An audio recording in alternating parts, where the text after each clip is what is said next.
चलिए आज हम लोग बात करें हिंदी व्याकरण के अंदर। हिंदी व्याकरण के हम उस अहम टॉपिक पे बात कर रहे हैं जो कि हमारे केवल 10th या 12th की बात नहीं कर रहा हूं, बल्कि एनी कंपटीशन, कोई भी कंपटीशन आए, ठीक है, उन तमाम कंपटीशन के अंदर हो सकता है कि ये सवाल आए और आता भी है। हमने बहुत सारी चीजों को देखा, जैसे कि अभी बहुत सारे जो है ना हमारे जो सीनियर हैं वो सीटेट का एग्जाम दे के आए हैं, ठीक है। तो सीटेट में ये सारे सवाल जो है ना, इसमें से बहुत सारे प्रश्न जो है पूछे जाते हैं। तो लिहाजा हम आज गौर करेंगे और 10th क्लास के अंदर हम इस अहम टॉपिक के बारे में अध्ययन करेंगे। 10th या 12th भी आप कह सकते हैं, क्योंकि हिंदी व्याकरण जो है ना वो कुछ ही अंतर होता है 10th और 12th में, या फिर हम कंपटीशन में पढ़ते तो कुछ ही अंतर था, क्योंकि ग्रामर जो होता है, व्याकरण जो होता है वो लगभग सेम ही होता है, कुछ ही अंतराल उसके अंदर डिफरेंट आता है। तो आज हम लोग जो है ना अहम टॉपिक के ऊपर, अहम मुद्दे के अंदर जो है ना हम लोग बात करेंगे, ठीक है। इसी टॉपिक के ऊपर जो है ना हम लोग आज बात करेंगे। वो हमारा टॉपिक जो है वो हमारा वर्ण का है, ठीक है। और वर्ण से संबंधित जो है ना हम सारी बातों को यहाँ पे अध्ययन करेंगे, ठीक है। चले सबसे पहले हम स्टार्ट करते हैं वर्ण का। अब बहुत सारे बच्चे क्या होते हैं, वर्ण को जानते भी हैं, वर्ण को पहचानते भी हैं, लेकिन समझते नहीं। याद करना, समझना, दोनों में अंतर होता है। सबसे बड़ी चीज जो होती है ना वो समझना होता है। जो बच्चा जो ना समझ जाता है जब, तो फिर उसको याद करना आसान होता है। और हम लोग जो है ना क्या करते हैं, अक्सर यहाँ पे जो टीचर होते हैं, टीचर के अंदर की जो कमी मैं उसको भी बताता हूं। टीचर क्या करते हैं, बच्चे को रटाते हैं। नहीं, बच्चे को समझाने का काम करना चाहिए, यह टीचर के ऊपर एक फर्ज बनता है। अगर रटना होता तो आज के दौर में, सोशल मीडिया के जमाने में, नॉलेज की कोई कमी नहीं है। बच्चा कहीं से भी ज्ञान को निकालेगा, पढ़ने वाला बच्चा उसको रट लेगा। लेकिन जो कमी है बच्चे के अंदर वो समझने की, वो टीचर का मेन काम है। टीचर का मेन जो वर्क होता है वो यही काम है कि बच्चे को समझाना, एक्सप्लेन करना किसी चीज को। वरना हर चीज तो हम देख के ही पढ़ाते हैं, हर चीज तो हमने भी किताब से ही पढ़ा है ना। लिहाजा आज का जो टॉपिक है वो वर्ण के ऊपर है। करा हिंदी भाषा की वह छोटी से छोटी ध्वनि जिसके ओर अधिक टुकड़े न किए जा सके। यानी वह छोटी सी छोटी ध्वनि, वह छोटी सी छोटी जो आवाज है ना, जिसको हम किसी रूप में व्यतीत करते हैं, उसका हम टुकड़ा नहीं कर सकते, ठीक है। यानी हम लोग इसके आसान भाषा में कहते हैं वर्ण उस मूल ध्वनि को कहते हैं जिसका खंड या टुकड़ा ना किया जा सके, है ना, जिसको हम तोड़ नहीं सकते हैं। यानी लास्ट पॉइंट वो। अगर हम कुछ अलग से भी बात कर रहे हैं ना, ऐसा नहीं कि हम एकदम डायरेक्ट चल रहे, नहीं, कुछ अलग से बात कर रहे हैं। अगर कोई बच्चा जो है यहाँ पे लाके क करे और पूछे कि सर क क्या है, तो मैंने कहा कि क क्या है, एक व्यंजन है। क क्या है, एक व्यंजन है। तो ये समझ में आ गया, ठीक है। अब कहें कि सर क को हम खंडित कर सकते हैं, मैंने कहा कि बिल्कुल कर सकते हैं। फिर पूछा कि सर क को खंडित करके दिखाया, तो हमने कहा क और नीचे वाले को हम लोग क्या बोलते हैं, हलंत बोलते हैं। हलंत जिस अक्षर के नीचे होता है वो क्या होता है, आधा। उसका वैल्यू क्या हो जाता है, हाफ, आधा हो जाता है।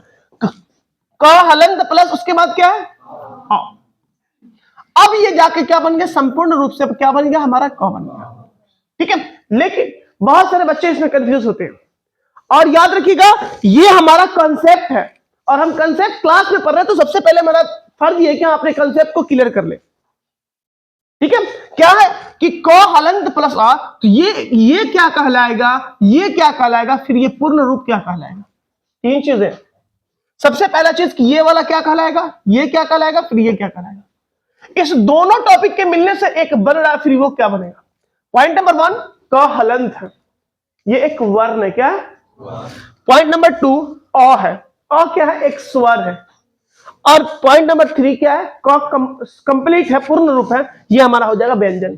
अब देखिए ये चीज हम पहले क्यों बता रहे हैं, इसके बाद भी हम लोग बात करेंगे, है ना, इसके बाद की भी हम लोग बात करेंगे और इसके बारे में हम लोग पढ़ेंगे।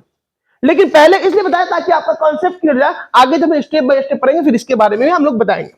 अब देखिए क्या कर रहा है, हिंदी वर्णमाला में वर्णों की संख्या 44 है। चलो वर्णों की संख्या कितनी हो गई। अब हमारे परीक्षा भवन में पूछेगा बाबू कि वर्णों की संख्या कितनी है, तो हम क्या कहेंगे। लेकिन नहीं, यहां पे हम नहीं रुकेंगे, और भी तरीके से पूछा जाता है। जैसे हम लोग संसाधन पढ़े ना, तो पूछा संसाधन कितने प्रकार के, हमने कहा 2 प्रकार के। फिर हमने कहा उत्पत्ति के आधार पर कितना है, तो अलग था, है ना। फिर उसके बाद हमने कहा प्राप्ति के आधार पर अलग था। फिर उसके बाद जो है ना पुनः प्राप्ति के आधार पर अलग। वैसे ही इसके भी आधार है। तो ये जो हम लोग वर्णों की संख्या जो बता रहे हैं वो यहां पे हम लोग पढ़ रहे हैं। उसके बाद दूसरा जो वर्ण की संख्या है वो बाल पोथी के आधार पे, बाल पोथी, है ना। तो बाल पोथी पे के आधार पे अगर आपसे पूछे वर्णों की संख्या तो क्या कहेंगे, 49। कितना कहेंगे, 49। ठीक है। फिर उसके बाद कहेगा देवनागरी हिंदी लिपि, है ना। देवनागरी हिंदी लिपि में जो है ना वो वर्णों की देवनागरी, है ना, देवनागरी हिंदी लिपि के अनुसार जो वर्णों की संख्या कितनी है, 52 है। और हम लोग का जो मेन सोर्स पढ़ना है वो यहां पे आज ये पढ़ना वर्णमाला के अनुसार। ये वर्णमाला के अनुसार, नॉर्मल अगर पूछे वर्णों की संख्या कितनी तो हम कहेंगे 44, वर्णमाला के अनुसार तो 44। अच्छा, वर्णमाला क्या होता है ना, वो चीज भी समझना जरूरी है। माला का मतलब होता है किसी चीज से बना हुआ एक झालर, है ना। जैसे कि फूल का माला होता है तो उसमें बहुत सारे फूल गुथे होते हैं, पैसों का माला बहुत सारे पैसे गुथे होते हैं। वैसे यहाँ पे वर्णों का माला यानी वर्णों का समूह, वर्ण का एक झुंड, है ना, उसके बारे में हम लोग अध्ययन करेंगे। यानी वर्ण समझ गया, आ गया। वर्ण उस मूल ध्वनि को कहते हैं जिसका खंड या टुकड़ा, यहाँ पे इसका हम टुकड़ा किए तभी तो 2 टुकड़े में बचा, लेकिन इसका हम टुकड़ा अब फिर कोई बच्चा कहेगा सर इसको भी तो वर्ण नहीं कर सकते, इसका भी टुकड़ा नहीं होगा। नहीं, ये कंप्लीट है, ये आधा है, इसमें हलंत नहीं लगा हुआ इसमें, ये चीज भी हमको देखना है।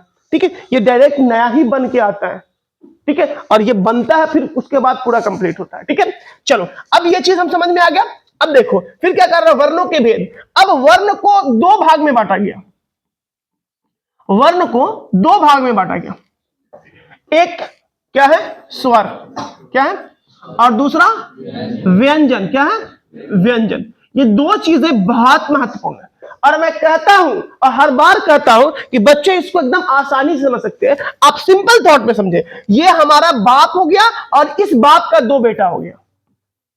ये क्या होगा, इसको आप बाप मान लो और इसको मान लो कि इस बाप का 2 बेटा है। एक स्वर है, दूसरा व्यंजन, है ना। इसको हम क्लियर करेंगे फिर आगे बताते हैं थोड़ा सा। इसको रन थोड़ा सा, इसको छोटा कर देते हैं।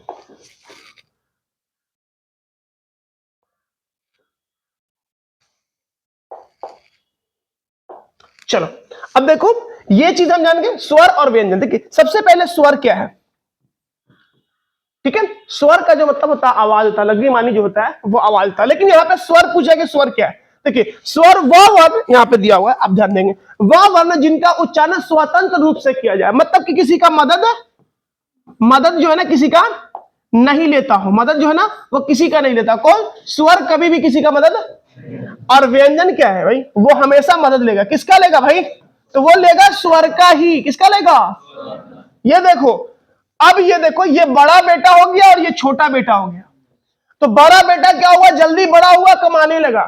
छोटा बेटा जो है ना वो अब मदद किससे लेगा, तो वर्ण से इसको कोई मतलब नहीं है।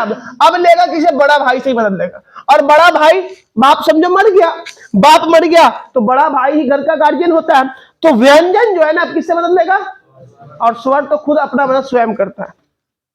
ये चीज क्लियर कर लेंगे, ठीक है। ये हमारा डाउट जो है ना बिल्कुल क्लियर हो गया। तो हम लोग यहां पे जानेंगे स्वर। अब देखो स्वर की जो संख्या होती है वो कितनी होती है, 11 होती है। कितना होता है, अंग और अह को छोड़ेंगे, वो अलग टॉपिक में पढ़ा जाता है। ऐसे 11 होते हैं, ऐसे जो होता है ना 11 है जो हम लोग यहाँ पे पढ़े। ऐसे और भी अंग और अह जिसको हम लोग नहीं जोड़ते हैं, ठीक है। जिसमें हम 49 पढ़ेंगे, 52 पढ़ेंगे, उसमें हम काउंट कर सकते हैं, लेकिन इसमें हम लोग काउंट नहीं करेंगे, है ना। अब देखो ये इसकी जो संख्या है वो 11। चलो अब स्वर को यहां से उठाते हैं। स्वर 2 भाग में बंटता है। सबसे पहले स्वर को जान गए, स्वर वह वर्ण है जो दूसरे किसी वर्ण की सहायता नहीं लेता हो। एक वर्ड को, एक चीज को, एक बात को 3 बार रिपीट करेंगे, ऑटोमेटिक याद रहेगा। स्वर क्या है, स्वर वह वर्ण जो किसी दूसरे की सहायता नहीं लेता हो। क्लियर, स्वर वह वर्ण है जो किसी दूसरे की मदद नहीं लेता हो, दूसरे की सहायता नहीं लेता हो। क्लियर, स्वर 2 भाग में बंटते। कितने भाग में, स्वर 2 भाग में बंटते। एक यहां पे कर देंगे ह्रस्व, क्या कहेंगे, ह्रस्व। दूसरा क्या कर देंगे, दीर्घ। दीर्घ उत्तर ये क्वेश्चन बनाते हैं ना, दीर्घ में क्या बनाते हैं, बड़ा क्वेश्चन बनाते हैं। कितना बनाते हैं, बड़ा बनाते हैं कि छोटा, बड़ा बनाते हैं। कितना बनाते हैं, बड़ा बनाते हैं, छोटा नहीं बनाते ना। अच्छा, हरस की जो संख्या होती है वो होती है 4। क्या होता है? 4। दीर्घ की कितना हो गई? अब देखो स्वर का संख्या 11 होता है ना भाई, 11 में से हरस 4 हो गया तो कितना बच गया? ऑटोमेटिक बता देंगे 7। अब हमें परीक्षा में उन्हें पूछेगा बताओ हरस की संख्या कितनी है, तो क्या कहेंगे? 4। और हरस मतलब हल्का, हरस मतलब हा से हरस, हा से हल्का, जिसको आसानी से पढ़ा जाए। हा से हरस, हा से हल्का, और ये कम भी, इससे कम है ना, ये 7 है, ये 4 है। हा से हरस, हा से हल्का, ये ज्यादा भी है, ये कम भी। दीर्घ मतलब बड़ा और ज्यादा भी है, तो ज्यादा वाला इधर हो जाएगा यानी 7। समझ में आ रहा ना? तो दीर्घ मतलब बड़ा, यानी जिसको पढ़ने में, जिसका उच्चारण करने में ज्यादा समय लगे, आसानी, एकदम सजावट के रूप में आप क्या बोलेंगे? स्वर वर। पूछेगा दीर्घ क्या है, दीर्घ स्वर क्या है, तो दीर्घ स्वर वह स्वर है जिसके उच्चारण में हरस से अधिक समय लगे, या जिसको खींच के पढ़ते हैं। दोनों बोल सकते हैं, ये हमारे माइंड के ऊपर डिपेंड है कि हम कैसे समझ रहे हैं। क्या कर रहा है? पूछेगा दीर्घ स्वर किसे कहते हैं, दीर्घ स्वर किसे? दीर्घ स्वर वह स्वर है जिसके उच्चारण में हरस से अधिक समय लगे, या जिसको खींच के पढ़ते हैं। जैसे एग्जांपल फॉर, अब देखो एग्जांपल हम आपको बताएंगे। सबसे पहले ये 11 जो स्वर है वो कौन कौन से, उसको देख लें। और चलिए इसको यहाँ पे आप, हम ये फोटो के द्वारा समझा देते हैं आपको।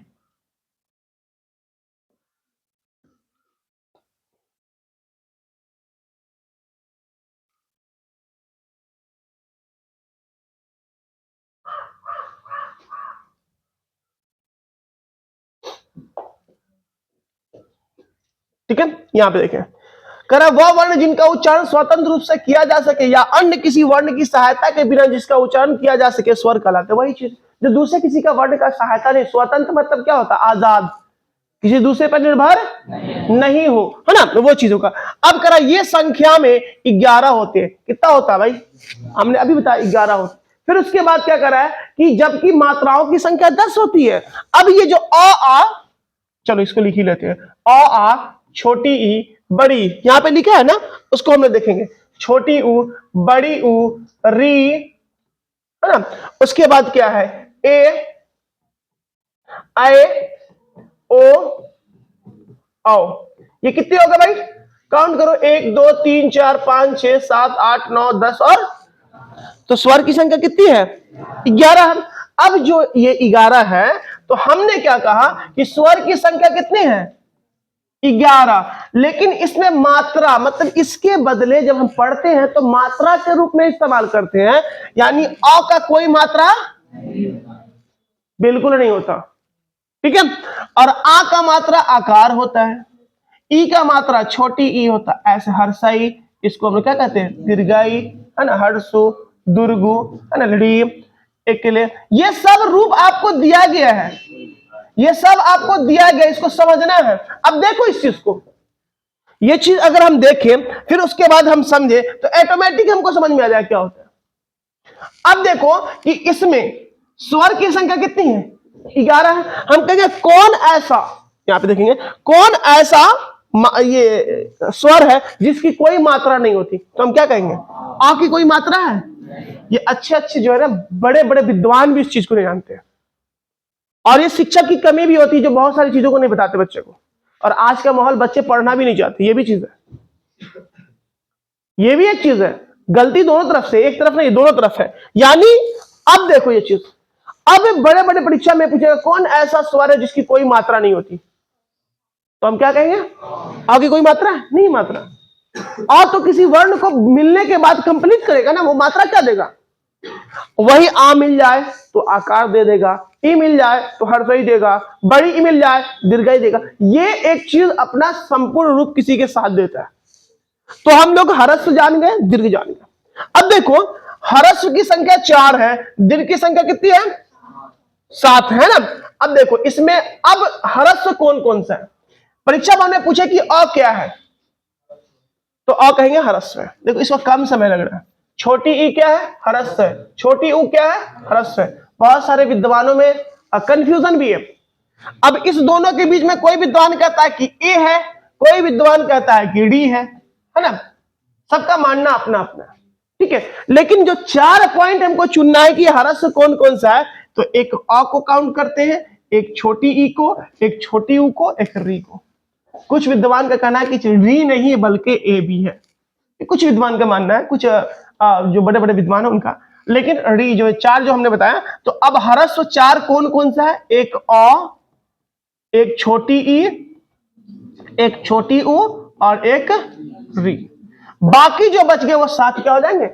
हमारे दीर्घ हो जाएंगे। दीर्घ में आपका आ जाएगा आ, बड़ी ई, बड़ी ऊ, ठीक है। अब इसको इसको इसमें काउंट करें तो इसको छोड़ देंगे, इसको इसमें लिखेंगे ए, आई, ओ और आ। ये 7 हमारे हो गए। क्लियर? क्लियर? चलिए अगले पेज पे। चलो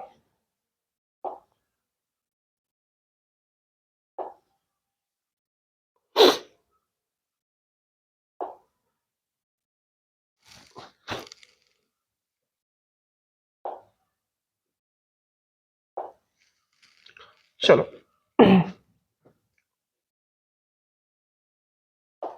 स्वर का जो टॉपिक था वो चीज हम लोगों ने क्लियर कर दिया। अब दूसरा टॉपिक आया हमारा व्यंजन।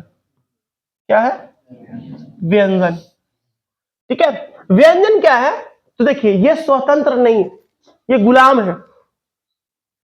अभी हम लोग भारत जो देश हमारा क्या, हम लोग आजाद है ना, लेकिन एक समय था कि हम लोग क्या थे? आम भाषा में समझ लो कि अभी हम लोग हरस ये स्वर है, और जब देश हमारा गुलाम था तो हम क्या थे? व्यंजन थे। मतलब हम अंग्रेजों के अधीन थे, है ना। वैसे ही यहाँ पे हम लोग क्या समझेंगे? व्यंजन जो है ना वो क्या था? है गुलाम है। क्या कर रहा है? वह वर्ण जिसका उच्चारण स्वतंत्र रूप से ना होकर स्वर की सहायता से हो। सबसे पहले पॉइंट, व्यंजन जो है ना स्वतंत्र नहीं, सहायता लेगा। क्या लेगा? सहायता, मदद लेगा, सहायता। सहायता किससे लेगा? शर्त क्या है? किससे लेगा? तो हमेशा स्वर से लेगा, दूसरा किसी से।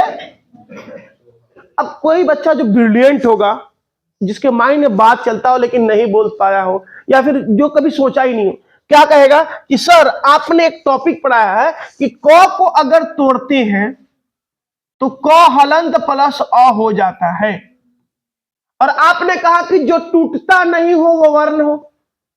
जो टूटेगा नहीं, क्योंकि वो ऑलरेडी टूटा हुआ है।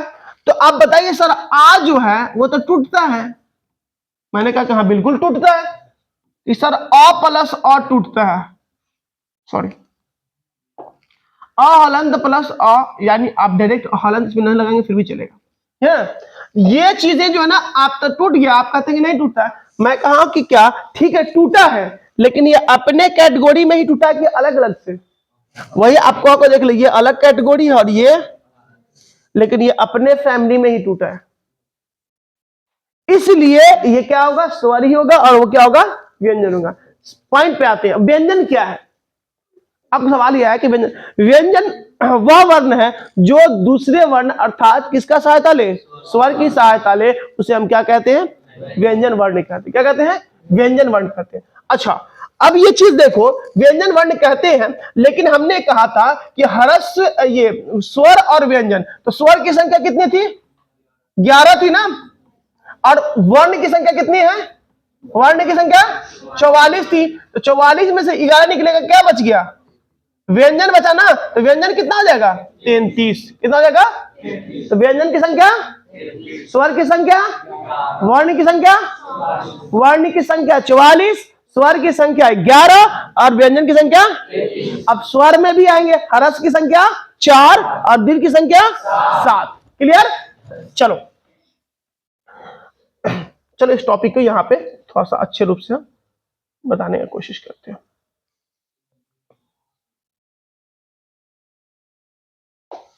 देखो अब यहां पे क्या कर रहे हैं, ये संख्या में 33 होते हैं। कितना होता है? ये संख्या में कितने होते हैं? 33 होते हैं। इन्हें व्यक्त करने के लिए हलंत का सहारा लिया था, और हमने बताया अभी हलंत के बारे में।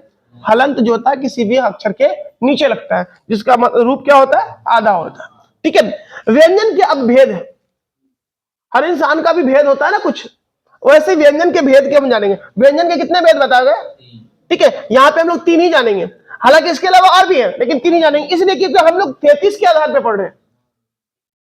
ठीक है, 33 के आधार पर पढ़ रहे हैं। 33 व्यंजन को 33 के ही रूप में व्यक्त करना है। तो अब देखिए, एक सबसे पहले पॉइंट नंबर 1, स्पर्श। क्या है?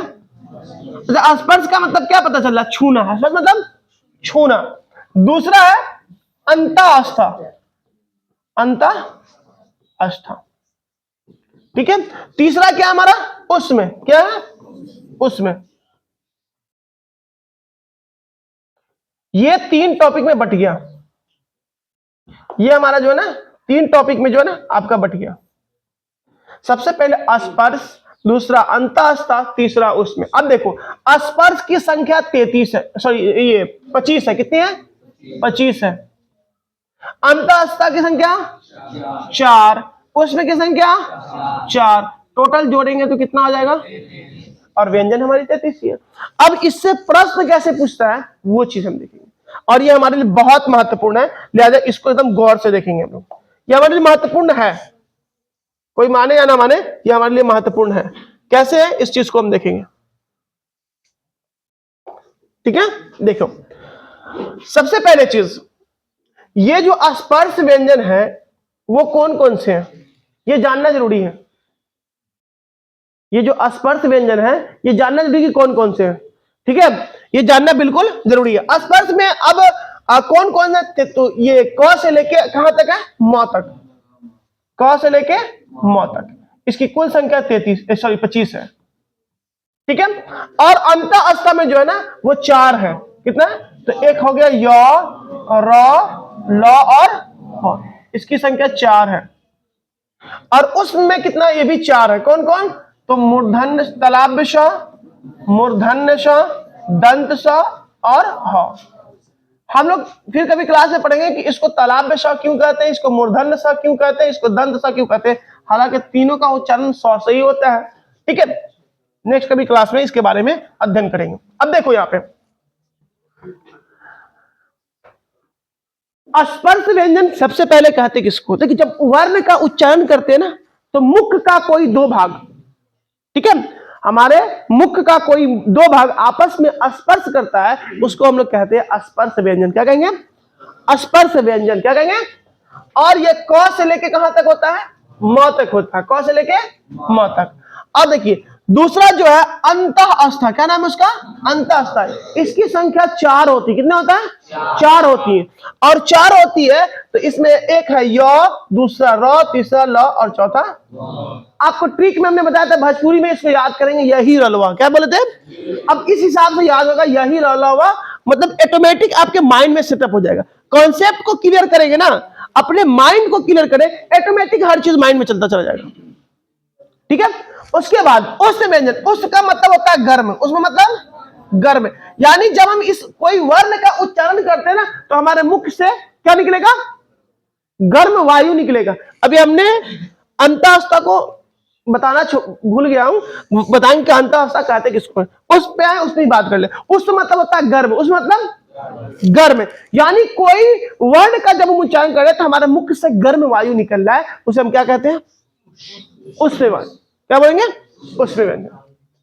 अब देखो जैसे तालाब्य श, मूर्धन्य स, दंत स, आप इसका उच्चारण करें और अपने हाथ को फेस के पास रखें और बोले तालाब्य श, ठीक है। तो इसको बोले श, ऐसे तालाब्य श नहीं बोले, आप बोले श, जैसे सीटी बजता है उस हिसाब से। उसके बाद मूर्धन्य श, उसके बाद दंत स, तीनों का उच्चारण अगर करेंगे तो आपको मालूम क्या चलेगा कि हमारे मुख से जो ना बाहर की ओर वायु निकल रहा, वही अंदर की ओर वायु प्रवेश करेगा, वो हमारा होगा अंतःस्था। देखिए य, र, ल, जब हम बोलते हैं ना वायु अंदर की ओर प्रवेश करता है, तो जब हम वायु अंदर की ओर प्रवेश करें तो अंतःस्था, जब बाहर की ओर निकले उसे हम क्या बोलेंगे? उसमें व्यंजन। क्या बोलेंगे? उसमें व्यंजन। क्लियर? कोई दिक्कत नहीं तीनों टॉपिक में। फिर से रिपीट कर रहे हैं, ध्यान दीजिएगा, और ये ऑब्जेक्टिव के लिए। फिर से सबसे पहले वर्ण की संख्या 44। वर्ण कितने प्रकार के? 2। कौन कौन? स्वर और स्वर की संख्या कितना? 11। अब व्यंजन की संख्या? स्वर कितने भाग में बटा? 2 भाग में, हरस और हरस की संख्या, दीर्घ की संख्या। उसके बाद व्यंजन में आए, व्यंजन कितने भाग में बटा? 3। सबसे पहला कौन है? उसके बाद अंतःस्था, तीसरा क्या हो जाएगा? अच्छा, स्पर्श की संख्या कितनी है? 25। अंतःस्था की संख्या, पुष्प की संख्या, टोटल कितना हो गया? अच्छा, स्पर्श कहां से कहां? क से लेकर, और अंतःस्था य, र, ल, व, ठीक है। और उसका 4। क्लियर हो गया कंसेप्ट? चलो अब देखो, अब हम लोग यहां पे क्या करेंगे कि जो जो जो स्पर्श व्यंजन है, स्पर्श व्यंजन, जो है इसको हम लोग ध्यान देंगे थोड़ा सा। स्पर्श व्यंजन जो है ना, इसको थोड़ा सा कंसेप्ट हम लोग समझेंगे, अब याद कैसे करें। तो स्पर्श व्यंजन जो है ना वो टोटल 25 है। कितना है? अब इसको 5 भाग में बांट देते हैं,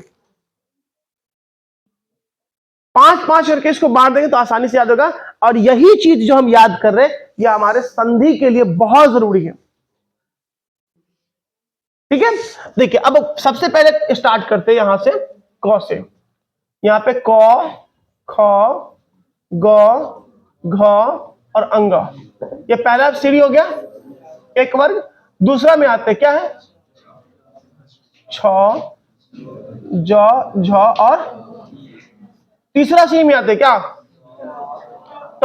ट वर्ग इसको बोलते हैं लोग। ट, ठ, ड, ढ और उसके बाद आएंगे त, थ, द, ध और।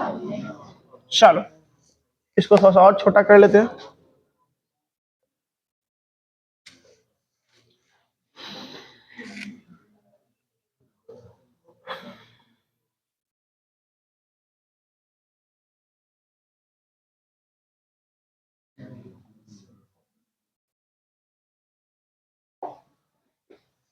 चलो उसके बाद प, ह, ब, भ और म। क्लियर?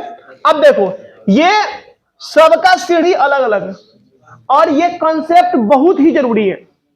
ये कॉन्सेप्ट जो है ना बहुत जरूरी है। क्या? सबसे पहले अगर बोलेंगे क वर्ग तो क वर्ग बोलेंगे तो क से लेके अंग तक, फिर बोलेंगे च वर्ग तो च से लेके य तक, फिर बोलेंगे ट वर्ग ट से लेके बड़ी न तक, फिर बोलेंगे त से लेके न तक, फिर बोलेंगे प तो प से लेके म तक। ये वर्ग है और पहले वाले वर्ग को हम लोग बोलते हैं क वर्ग। क्या बोलेंगे? क वर्ग। अब जब भी आपसे कोई बोलेगा क वर्ग मतलब यहां से लेके यहां तक। दूसरा का नाम है च वर्ग। क्या बोलेंगे? च वर्ग। तीसरा को क्या बोलेंगे? ट वर्ग। चौथा को क्या बोलेंगे? ट वर्ग। बस पहले वाला नाम रखे वर्ग। वर्ग मतलब होता है क्लास, उसी क्लास का लड़का होगा। ठीक है, वो हो जाएगा। तो 5 वर्ग हो गया। अब पांचों वर्ग में 5-5 को तो 5 बचे 25। तो स्पर्श व्यंजन की संख्या कितनी है? क्लियर? अब बाकी जो बचा अंत तो 4 गो है, य र ल व यही ललवा हमने बोले थे ट्रिक में। उसके बाद उसमें तो तालाब स मूर्धन स दंत और हाँ, ये आपका कॉन्सेप्ट जो ना ये वर्ण का जो कॉन्सेप्ट है ये स्वर और व्यंजन ये दोनों क्लियर करती है। ठीक है, स्वर और व्यंजन जो है वो 2 टॉपिक जो है ना हम लोग क्लियर कर दिए।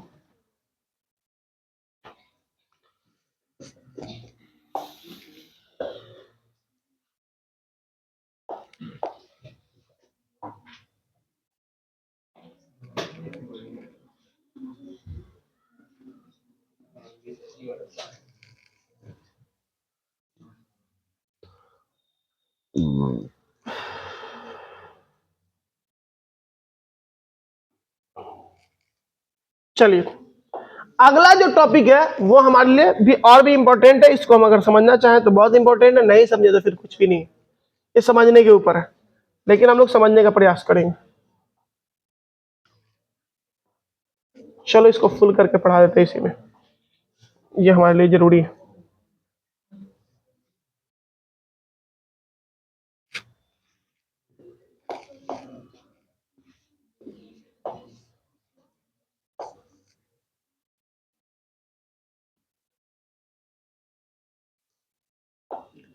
चलो अगला जो टॉपिक है वो है संयुक्त वर्ण। क्या है? संयुक्त। संयुक्त मतलब जुड़ा हुआ। संयुक्त मतलब हाँ जुड़ा हुआ। संयुक्त वर्ण जोड़, जोड़ा वाला। देखो अब देखो ये संयुक्त वर्ण क्या है, जैसे कि क हलंत के साथ अगर स्वर जुड़ता था वो कंप्लीट हो जाता था, लेकिन ये ऐसा वर्ण है जो 2 वर्णों के मिलने के बाद भी वर्ण ही रहेगा।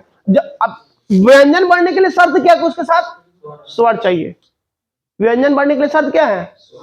अच्छा अब देखो सबसे पहले यहां पे देखो अक्ष है, अक्ष हलंत है मतलब आधा है, लेकिन ये बना कैसे है? तो क हलंत प्लस स हलंत के साथ। बताओ इसमें कोई स्वर है?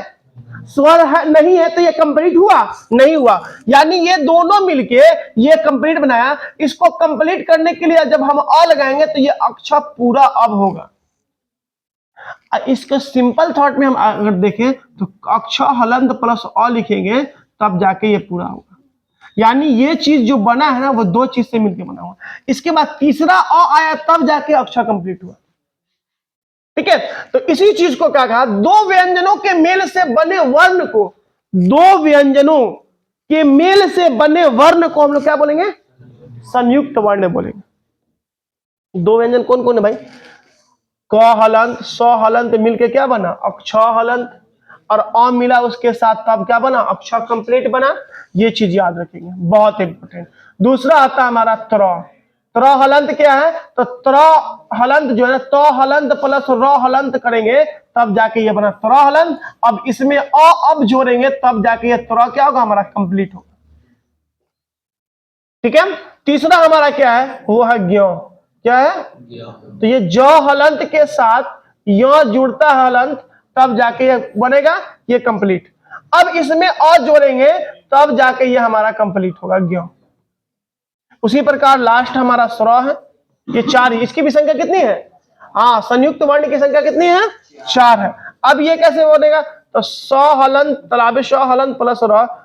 ठीक है, अब इसमें अ जोड़ेंगे तब जाके हमारा क्या बनेगा स्र कंप्लीट बनेगा।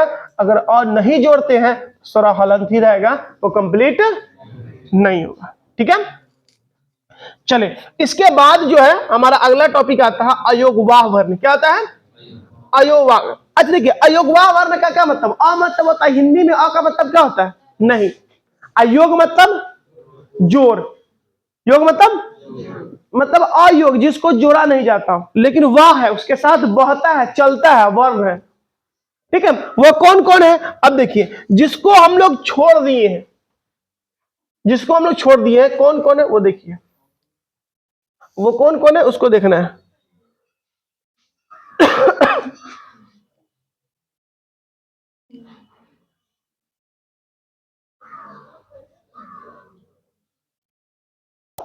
जिसको जो है ना हम लोग छोड़ दिए हैं वो हमारा कौन है, अंग और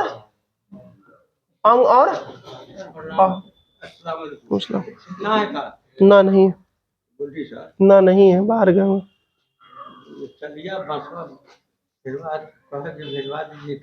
ठीक ठीक बाकी है, ठीक ठीक बोल देते, तबियत खराब रहता है वही ठीक ठीक बोल दीजिएगा कि ये मेरा भेजवा देंगे तो कल से 2 जगह जाना फिर का चल जाएगा। चलो, तो एक है अंग और दूसरा है अ। ठीक है, अंग अ दो वर्ड है जिसको हम लोग योग नहीं करते, जोड़ते नहीं। ठीक है, इसको हम लोग नहीं जोड़ते, इसको बिल्कुल अभी हम नहीं जोड़ते, और ये हमारा क्या साथ में चलता है लेकिन इसको हम जोड़ते नहीं है। कह रहा वह वर्ण जिनका योग ना होने पर भी साथ साथ चलते हैं और जो ना तो स्वर होते हैं और ना ही व्यंजन, अयुग्वाह वर्ण कहलाते हैं। यानी वो वर्ण जिनका योग ना होने पर, मतलब जोड़ ना होने पर भी साथ साथ चलता है। हम लोग इसको नहीं जोड़े, अंग आ जो है ना स्वर में नहीं जोड़े, लेकिन साथ साथ चल रहा है। जो तो स्वर होते हैं और ना ही व्यंजन, ना तो स्वर है और ना व्यंजन, उसको हम लोग कहते हैं अयोगवाह वर्ण। ठीक है, और यह अन और अ, इसी को हम लोग बोलते हैं अनुस्वार। क्या बोलते हैं अनुस्वार। और ये जो दो बिंदु इसको हम लोग क्या बोलते हैं विसर्ग कहते हैं। क्या कहते हैं, ये बहुत इंपॉर्टेंट चीज है, इसको भी हम लोग को याद करना है।